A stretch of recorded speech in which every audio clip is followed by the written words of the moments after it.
Everything is here, everything's ready to go. It's time to get started on the 8-foot Utopia aquarium.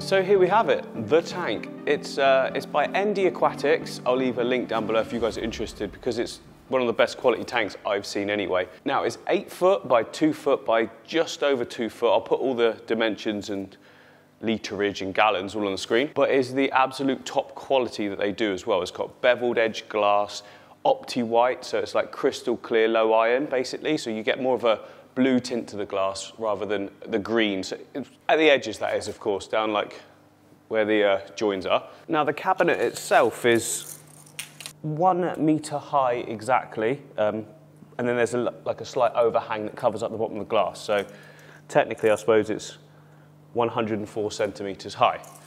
Like I say, about 70 centimeters back as well, just over 2 foot. And I decided to go for a really nice hooded option on this one. I just think it frames the section really well. You're only losing a tiny little bit of height of the glass, but yeah, I just think it looks really nice.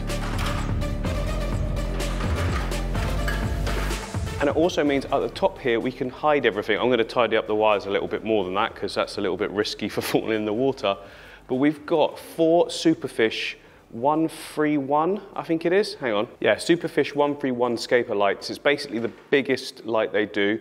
We've got 4 of them, and that actually covers front, back, fully left and right as well with no gaps. So yeah, great light as well. And of course, I've been using the Superfish scaper lights for ages, so I know how good they are at growing plants and reaching the depth that I need as well. That's one of the things. It's quite a tall tank, so I wanted it to come right down to the bottom, and it definitely does that. Now, one thing I need to do is leak test the tank. I've actually never done this to any of my tanks before, but I think it's better just to be safe than sorry. I don't want to put an absolute ton of work into this and then find that there's some kind of leak, which is very unlikely because ND Aquatics, they said they never get leaks, but you know, I think it's better to be safe than sorry. There's a lot of silicone in this whole tank and it's all injected into the seams as well, so it looks all perfect. But like I say, I think it's a good idea just to fill it up, drain it down again.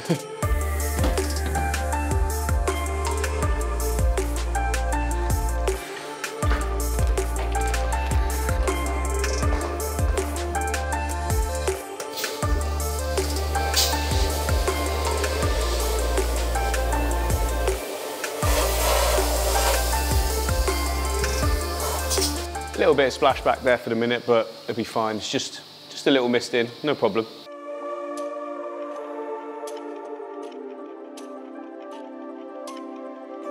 Right, we're halfway up. I was gonna just stop there and go, yeah, we're all good. But then I remembered that obviously the water pressure down below will be much higher once there's the full sort of weight on top. So I'm just gonna have to be a little bit more patient. Take it to the top. I might as well, I'm this far in anyway, so just make sure everything's perfect. No leaks so far, so yeah, all good, never in any doubt. There we have it, we're filled up. Now, this is obviously cold water, hence all the condensation on the glass.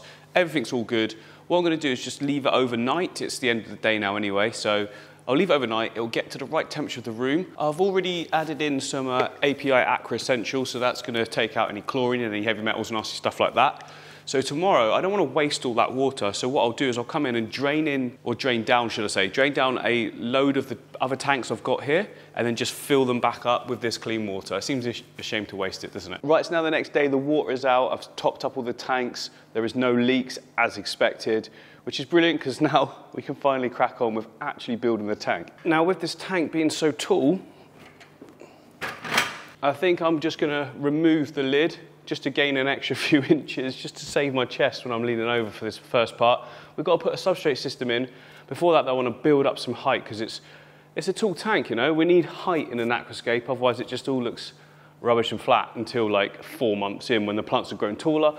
So yeah, let's take this off. Hopefully this is a one-man job. I don't think it is. It is a one-man job. Yeah, there we go. That just gives me a little bit of extra reach. Otherwise I was like, ugh. But yeah, perfect. So as usual, out here in my little flippy up things, I've got lots of different bags with some material in that I can use to bulk everything up. So this has got sand, gravel, aquasoil. I've got quite a few bags of it, which I'm going to need because it's a big tank.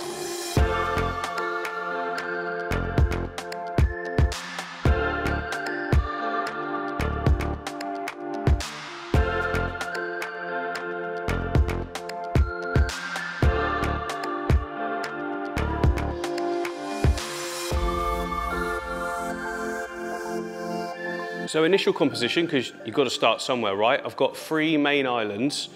This one just off center, so there is center. Just off center, a little bit closer to that one.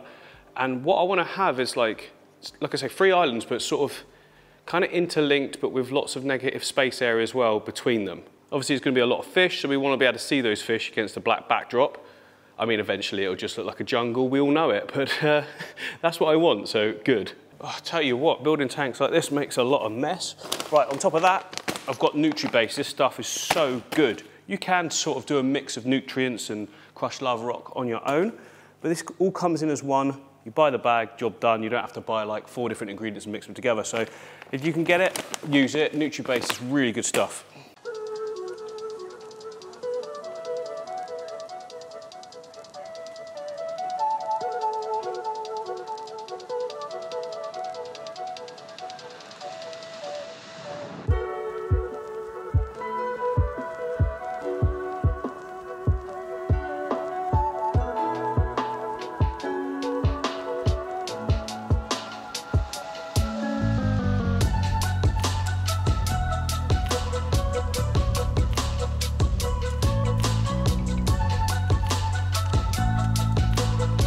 Well, working on big tanks like this is so much harder than it looks because you're just up and down the ladder, and yeah, I'm already so hot as well. Obviously, it's a warm room, so you're going to get hot no matter what you do, but feeling this, actually getting a bit of a workout in. So yeah, we've got our 3 islands still sort of prominent. Now all of this nutrient layer, it needs capping, and for that I have got a load of sand. Right, so what this is, it's pool filter sand, so you'd put it in a pool filter to filter the pool.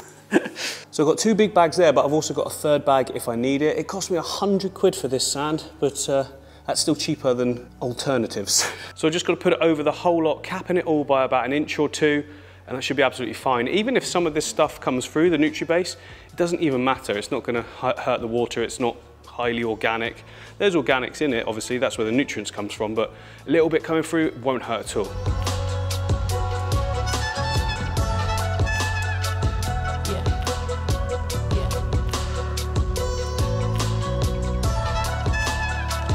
So there is the basic nutrient system in place.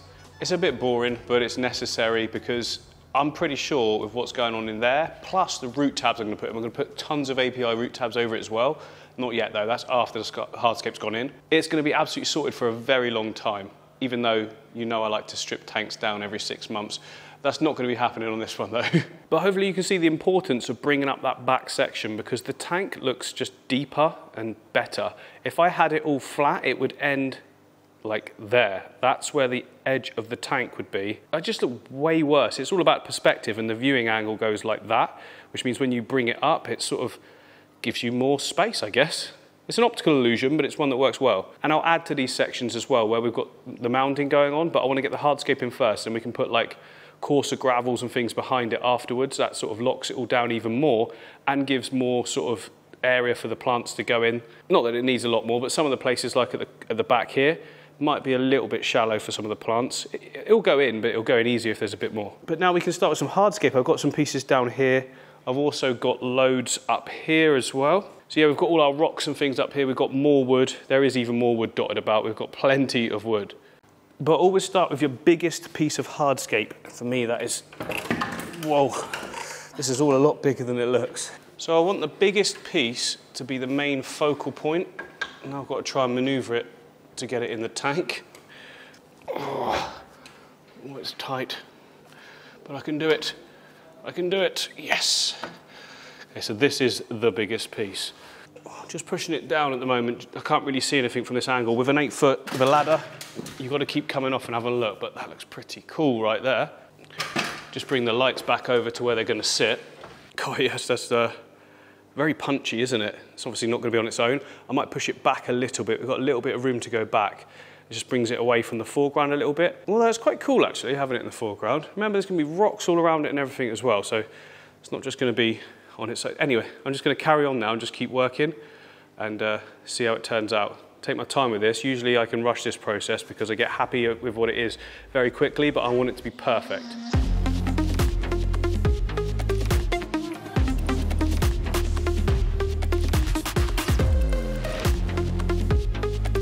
Right, I think that's a really strong start. I want to bring this one over a little bit more just so that it's not so even. A bit more of a gap in that one section. It just looks a bit more natural than 3 equally spaced islands, if you like.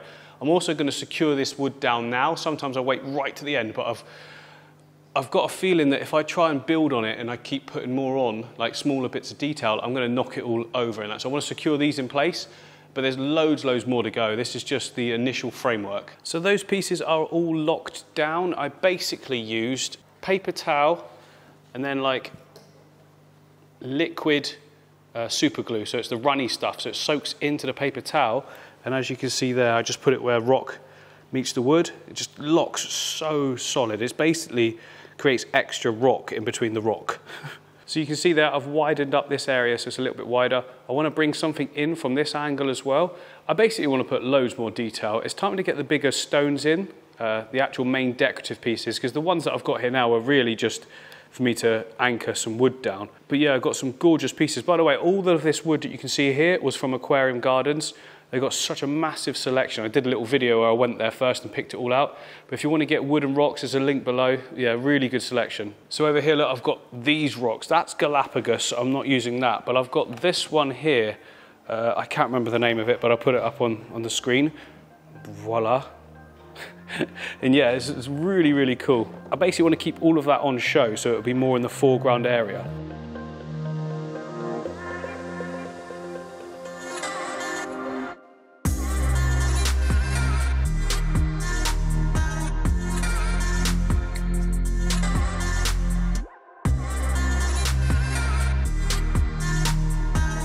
Look at that, just placed sort of sporadically. I've got the biggest one coming out in the openest area. I just think it's quite nice and impactful. I haven't got any more of those rocks. That's enough though, like they're the feature if you want. They're gonna be kept on show, that's why I've brought them all to the foreground. I've got some other rocks that look similar to it, but smaller, that can tie in as details. Yeah, I've got these ones here, like this one and this one. I think they'll work quite well. Just a case of putting them in and seeing, really.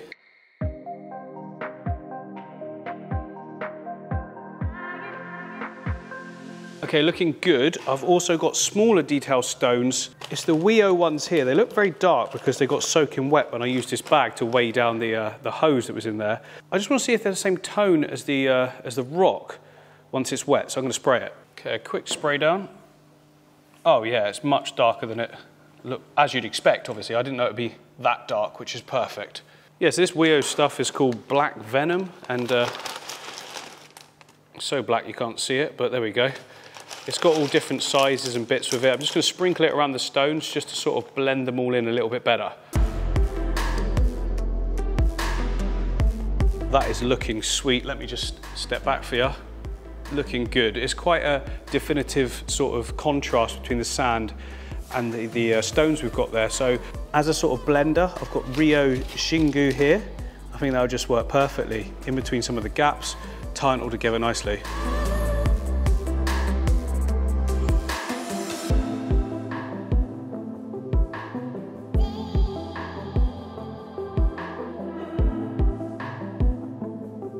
Yeah, absolutely love that look. It's just subtle, but it just stops it being so black and, well, yellowy, sandy. At the moment, we've got 3 distinctive islands. We will still have that, of course, but I've got some awesome manzanita wood, which I also got from Aquarium Gardens, that I can use to just sort of tie everything in together even more. I've got a nice big box here of sticks and bits. That's going to look so good. Lots of work to do still.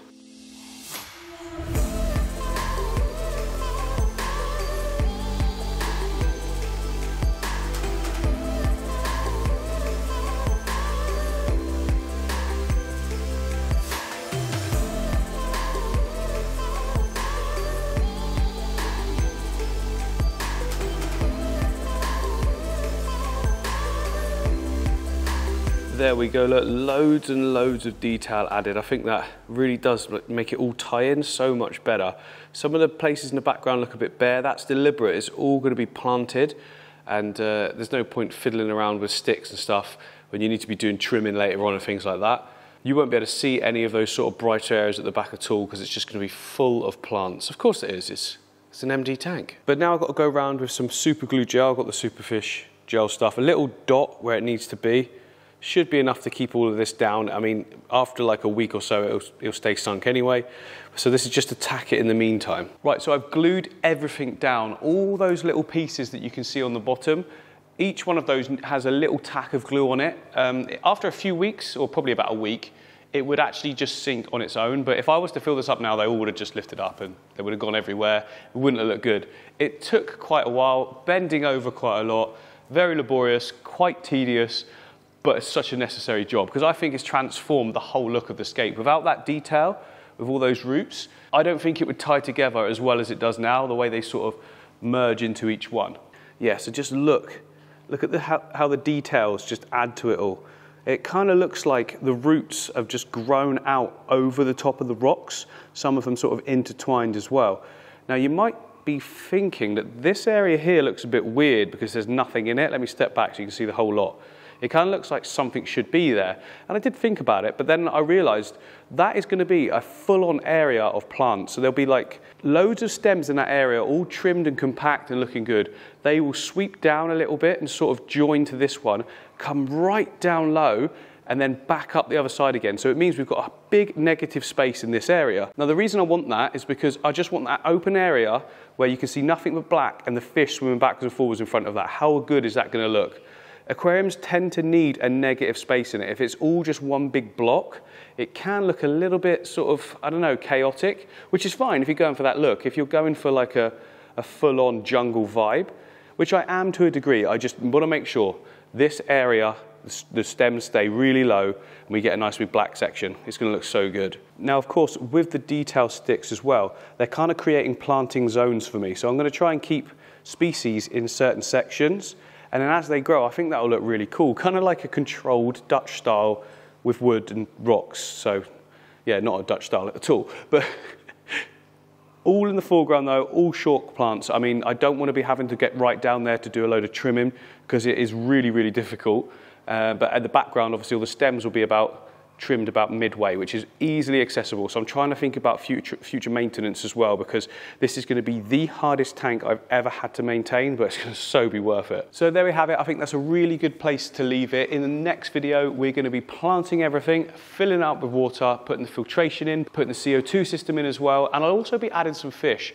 Not lots, I just want to put a little group in just to get that sort of cycle going. More and more fish will be added over time because there's going to be a lot of small fish in this tank. It should look absolutely insane. If you haven't already, click like, subscribe, comment and all that stuff, and I'll see you on the next one.